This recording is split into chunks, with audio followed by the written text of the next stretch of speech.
அண்ணன் திருமானன் அவர்களே, நீங்க என்ன எவ்வளவுனா திட்டிக்கோங்க, ஆனா உங்க கட்சி மாறி ரொம்ப நாள் ஆச்சுங்க. அங்க நீங்களும் ஒரு 20 பேர் மட்டும்தான் இருக்கீங்க உங்க கட்சியில.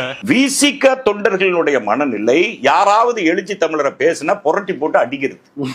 இது விசிக தொண்டர்களுடைய மனநிலை. அவர் சொல்ற அந்த 20 பேர் இருக்காங்கல்ல, அவங்க தான் அவங்களை கட்டுப்படுத்தி வச்சிருக்காங்க. இல்லைன்னா இந்நேரம் கஸ்தூரங்கன் வீட்டுல இருக்கிற ஆதவர்ஜுன் வீடு தரமட்டமா இருக்கும். அவர் சொல்ற அந்த 20 பேர் இருக்காங்கல்ல, அந்த 20 பேர் தான் கொந்தளிக்கிற அந்த தொண்டர்களை அடக்கி வச்சிருக்காங்க. அந்த மிரட்டுறங்க. இதுல என்ன தப்பு இருக்கு? என் தலைவனை, என் தாயை நீங்க திட்டுவீங்க, இன்னும் நான் கை கட்டிட்டு உட்கார்ந்துட்டு இருக்கணுமா? பகிரங்கமா மிரட்டுற. மோதி பாப்போன்னு சொல்றேன். வா மோதி பாப்போம். இந்த எச்சராஜ் எல்லாம் பேசுனதை நாங்க ஒரு பொருட்டாவே எடுத்துக்கல. எத்தனையோ பேர் எழுச்சி தமிழரை பேசுறான், அவன் எல்லாம் போடான்னு போயிட்டே இருப்பான். ஆனால் எங்க முகாமுக்குள்ள வந்து எங்க டேட்டாவை திருடிட்டு எங்களால விலாசம் பெற்ற ஒருத்தன், அது வரைக்கும் ஆதவர்ஜுன் யாருக்கு தெரியும்? திருமாவளவனை தனியா ஒரு இடத்துல நீங்க சந்திச்சேன்னு ஏதாவது ஒரு இடம் சொல்லுங்க. பாத்ரூம் தவிர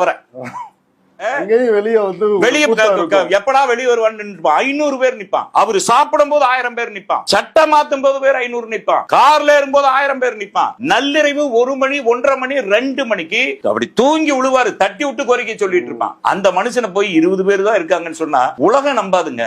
ஒத்துழைக்கல அப்படின்னு அதையே விசிக தலைவர் வந்து வீடியோவா பதிவு செஞ்சு கொஞ்சம் ஓய்வு கொடுங்க அப்படின்னு கேட்டாரு. அதாவது எனக்கு ரொம்ப சிரிப்பா இருந்தது. இப்ப விஜய் போறாருங்க, மக்களை சந்திக்க போறாரு. எப்படி போறாரு?